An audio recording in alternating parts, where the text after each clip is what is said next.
1200 दिनों में बनाया जाने वाला टाइटैनिक केवल 2 घंटे के अंदर क्यों और कैसे डूब गया।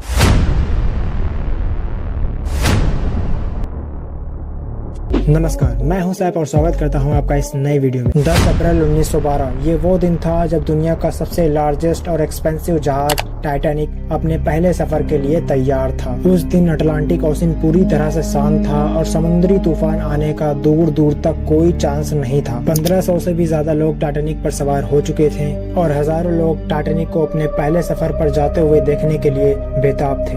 पर किसी को भी ये नहीं मालूम था कि दुनिया का सबसे लार्जेस्ट और अनसिंकेबल कहे जाने वाला ये शिप अपने पहले नहीं बल्कि आखिरी सफर की ओर बढ़ रहा था। टाइटैनिक को बनाने की शुरुआत 1909 में हुई थी और इसे 3000 कारीगरों ने 3 साल में बनाकर तैयार किया था। टाइटैनिक का टेस्ट राउंड सक्सेसफुल होने के बाद ये अपनी पहले सफर के लिए तैयार था। टाइटैनिक का पहला सफर इंग्लैंड के साउथहैम्पटन शहर से न्यूयॉर्क सिटी तक का था, जिसकी डेट 10 अप्रैल 1912 रखी गई थी। दोपहर को ठीक 12 बजे टाइटैनिक अपने पहले सफर के लिए रवाना होता है। कैप्टन एडवर्ड स्मिथ को ऑनर की तरफ से डेडलाइन मिल चुकी थी कि किसी भी हालत में 17 अप्रैल तक यानी 7 दिन के अंदर न्यूयॉर्क सिटी पहुंचना है। यही वजह थी कि कैप्टन स्मिथ ने टाइटैनिक की रफ्तार शुरू से ही बहुत तेज रखी थी। कैप्टन स्मिथ को ऑनर की तरफ से दी गई डेडलाइन और प्रेशर की वजह से न्यूयॉर्क सिटी जल्द से जल्द पहुंचना था, क्योंकि ये टाइटैनिक का पहला सफर था और अगर टाइटैनिक टाइम से नहीं पहुंचता तो टाइटैनिक की रेपुटेशन को बहुत नुकसान पहुंचता। और अब टाइटैनिक के सफर को 3 दिन बीत चुके थे।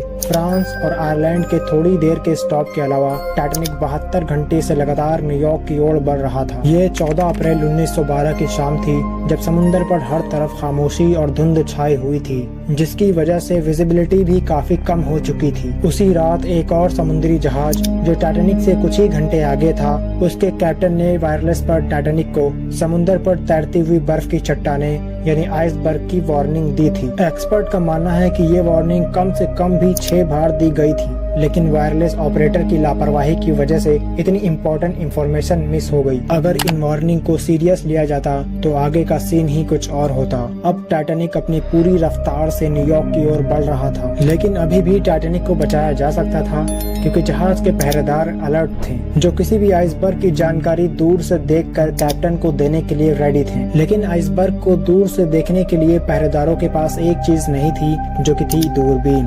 पहरेदार अलर्ट तो थे, लेकिन दूरबीन न होने की वजह से वो आइसबर्ग को दूर से नहीं देख सके और ये भी एक बहुत बड़ी वजह थी इस हादसे की। आइसबर्ग की खबर कैप्टन को तब हुई जब जहाज के पहरेदारों ने खबर दी कि जहाज के बिल्कुल सामने एक फुटबॉल फील्ड जितना बड़ा आइसबर्ग है। आइसबर्ग की खबर मिलने पर कैप्टन स्मिथ ने जहाज के इंजन को बंद करने और इसको मोड़कर रिवर्स करने का हुक्म दिया। बेशक कैप्टन स्मिथ ने जहाज को बचाने की पूरी कोशिश की, लेकिन जहाज आइसबर्ग से इतना नजदीक था कि उसकी कोई भी कोशिश फजूल साबित हुई। जहाज अब आइसबर्ग से टकरा चुका था, लेकिन फिर भी यह जहाज बच सकता था, क्योंकि इस जहाज को इस तरह से डिजाइन किया गया था कि अगर इसके 3 फ्लोर में पानी भर भी जाए तब भी ये नहीं डूबेगा। लेकिन बदकिस्मती थी इस जहाज की कि इसके 4 फ्लोर से भी ऊपर पानी भर चुका था। अब जहाज का डूबना तय था। टाइटैनिक धीरे धीरे पानी में डूबता जा रहा था। अब जहाज की परवाह किए बिना लोगों की जान बचाने का समय आ चुका था। टाइटैनिक पर 32 लाइफ बोट्स की जगह थी, लेकिन क्योंकि टाइटैनिक को कभी ना डूबने वाला जहाज कहा जाता था, जिसकी वजह से उस पर केवल 20 ही लाइफ बोट्स मौजूद थी। यही वजह थी कि टाइटैनिक पर मौजूद 1500 से भी ज्यादा लोगों में से केवल 700 लोगों की ही जान बच पाई। टकराव के ठीक 3 घंटे के अंदर टाइटैनिक पूरी तरह से डूब जाता है। इसके डूबने के ठीक 73 साल बाद अटलांटिक महासागर में इसका मलबा ढूंढने को मिलता है और आज भी अटलांटिक महासागर में 3800 मीटर की गहराई में पड़ा हुआ है।